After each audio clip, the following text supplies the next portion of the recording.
would like to welcome all of you to our Life Farm Global Network product corporate call today. My name is Sonia Olivas, your Life Farm Global Network Premier Services Manager, and I'm very excited about tonight's call. It's something that hits home to all of us because it's part of our family. It's how Laminine can benefit your pet. I know in customer service we get lots of calls asking about dosage, effects, and if they simply can give it to their various animals. So joining us tonight, Director of Field Development, Jeff Rogers. Hi, Jeff. I'd like to introduce to you our very own Dr. Andahar, who is a medical doctor at Harvard. He has a medical degree from Harvard University. And on tonight, we also have two other special guests.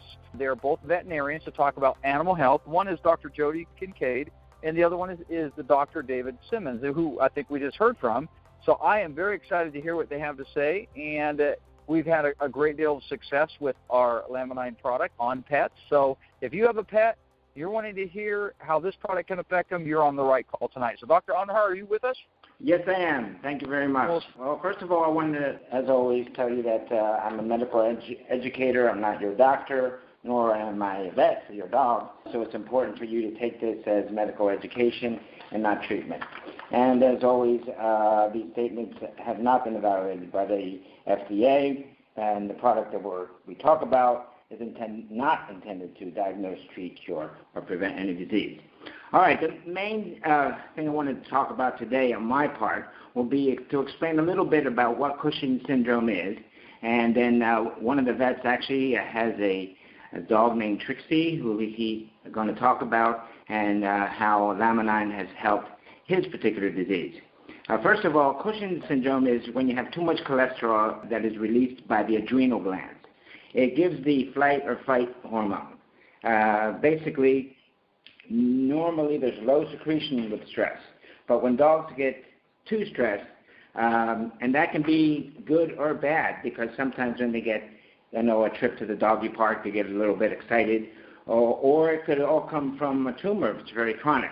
Now, if it's chronic, it's a lot of stress and can cause health problems such as diabetes, hypertension, extreme hunger, the thinning of their coat and their skin, and to decrease muscle and bone mass. And then also, if your dog is getting a lot of infections, they should be checked for cortisol. Cortisol can come from the pituitary gland, which is in the brain, which signals to the adrenal gland, which is over the kidneys, to actually release more cortisol. The usual dog types are terriers, poodles, Dachshunds, and the American Eskimo. Symptoms that you might look for are increased thirst in urination, some increase in their panting. Their skin pigment can actually change from a pink to a gray. They can have hair loss and irritability. A lot of times they are misdiagnosed with having liver disease because a lot of these dogs will actually have elevated liver enzymes, which are called ALT and ALP. There are a lot of expensive blood tests that can be done to diagnose it, but there is a urine test, which is called the UCC, or the urine cortisol creatinine ratio, and it's something you should talk to your vet about. And then circulating levels of the cortisol are normally low, but with this urine test, you can actually see it much higher.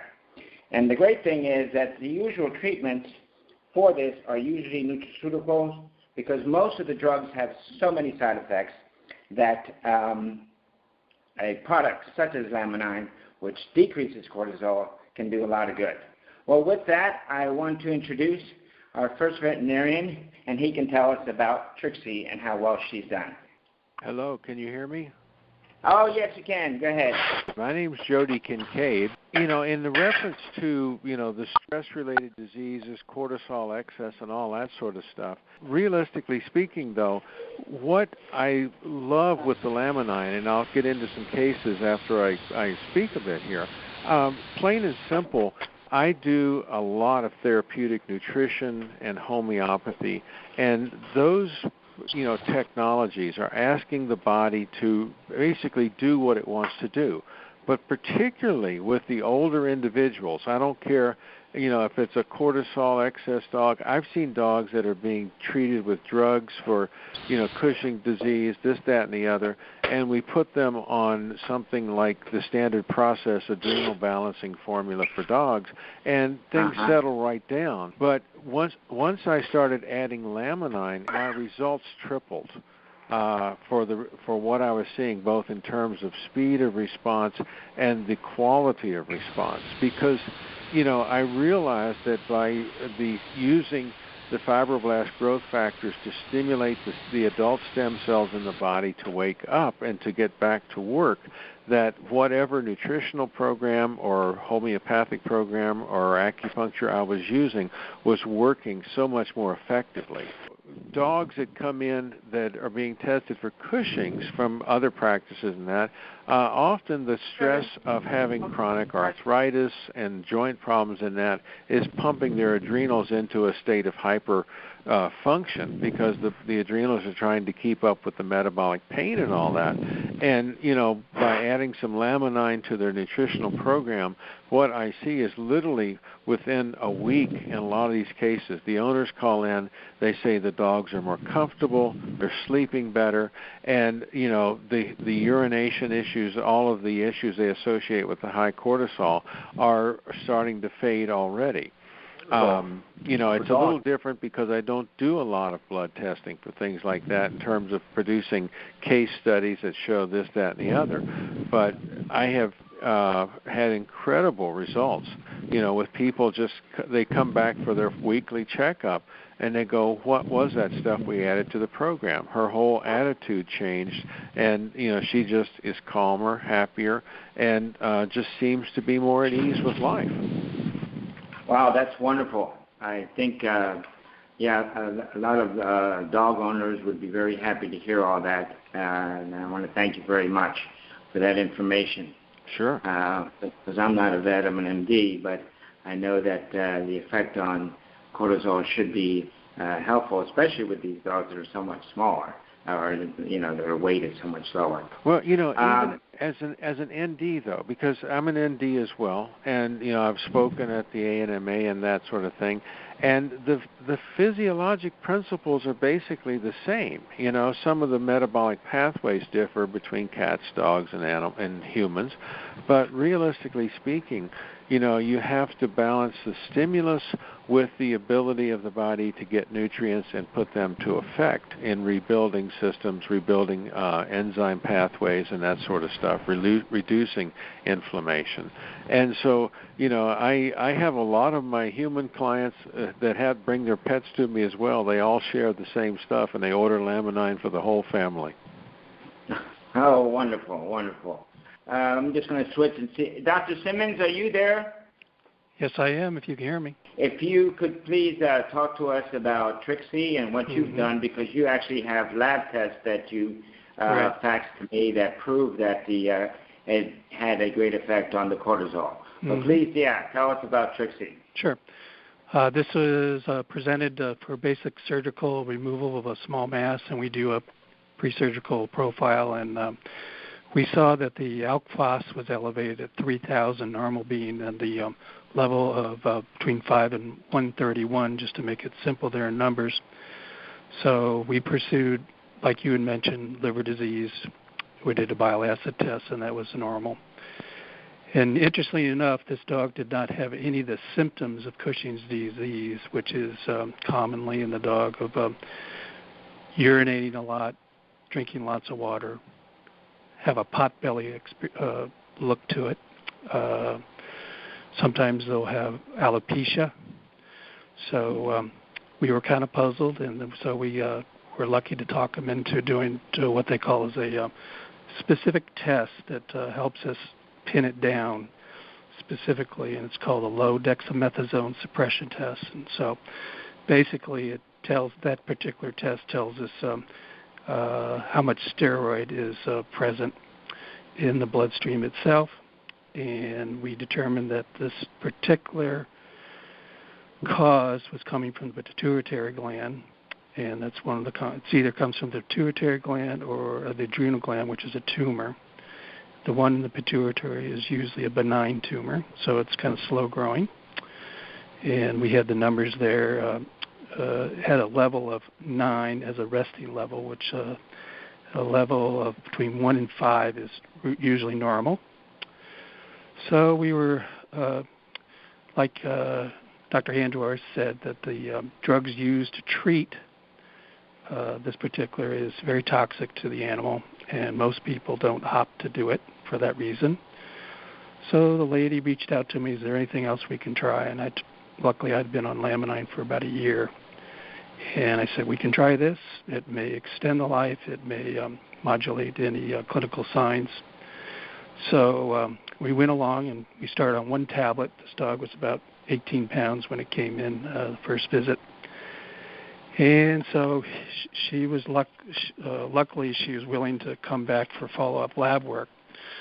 So we kind of followed along here for a couple of years, and initially we just followed the ALK phos level, which is a biomarker, like I mentioned, in the bloodstream for this particular disease. And it went from 3,000, pretty much down to the low 1,000 level.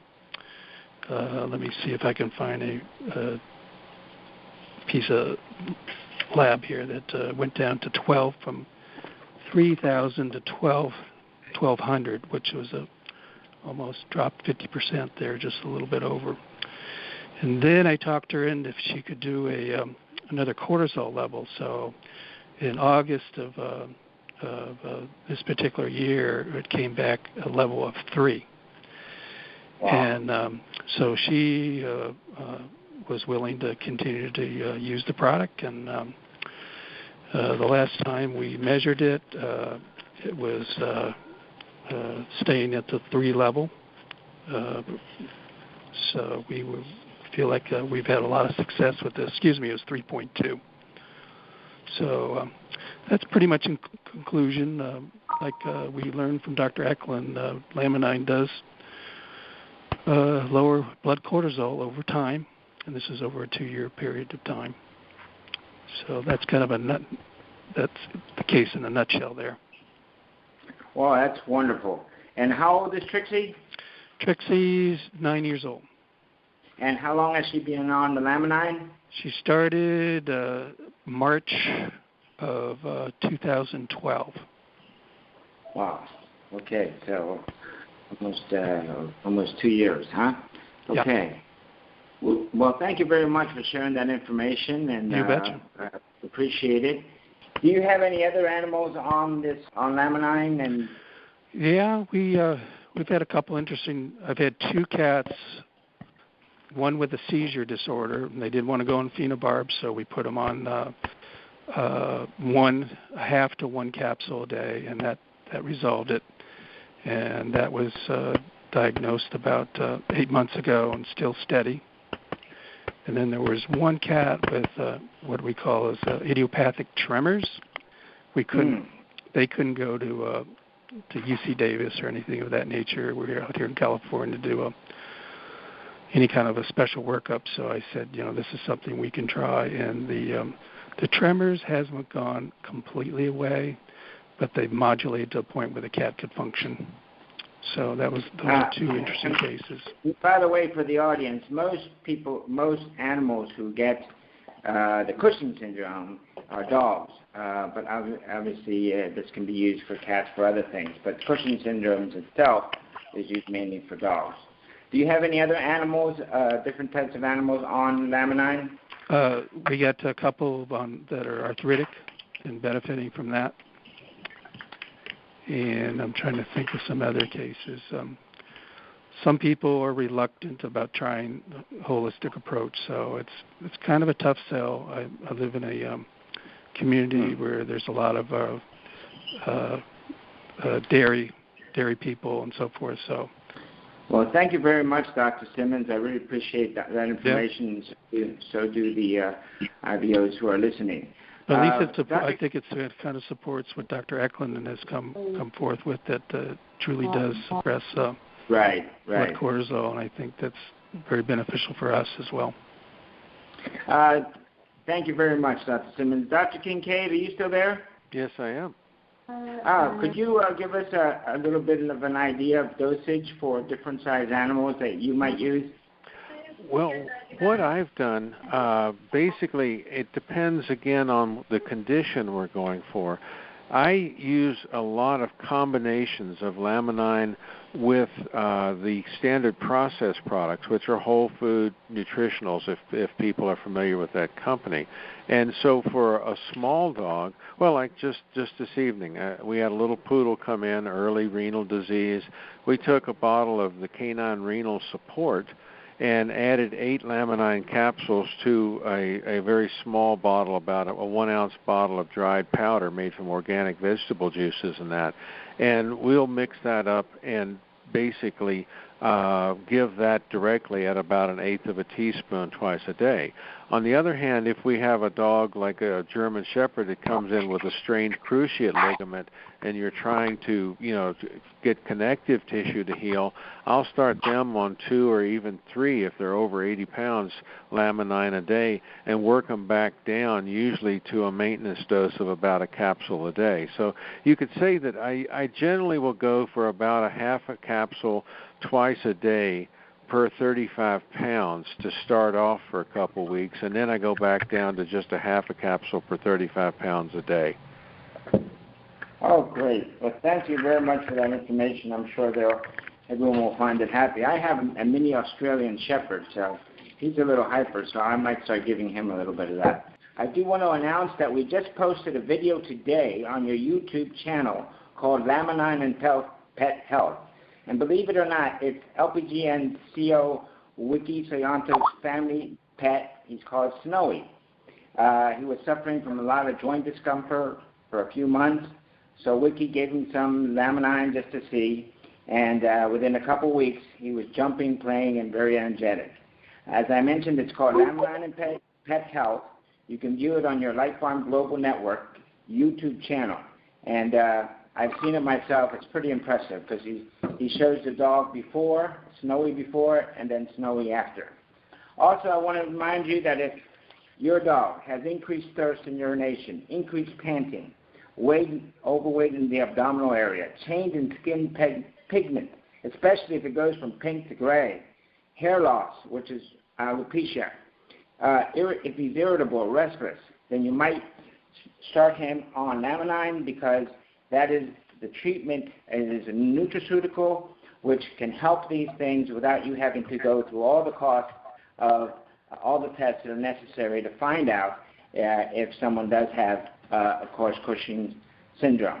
Obviously, talk this over with your veterinarian as always because he knows your animal a lot better than I do. All right. I want to remind you then that we will be talking next Thursday again. And I'll turn it over back to Sonia. Thank you, Dr. Andujar, for being on the call. And thank you, Dr. Kincaid, so very much for the great information that you shared with us tonight.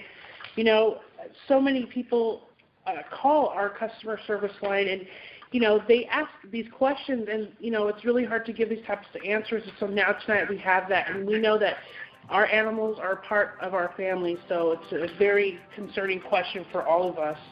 So with that, I want to take the time to say thank you so much for being on tonight's call. We really appreciate the time and consideration for being on our call. And have a great night, everyone.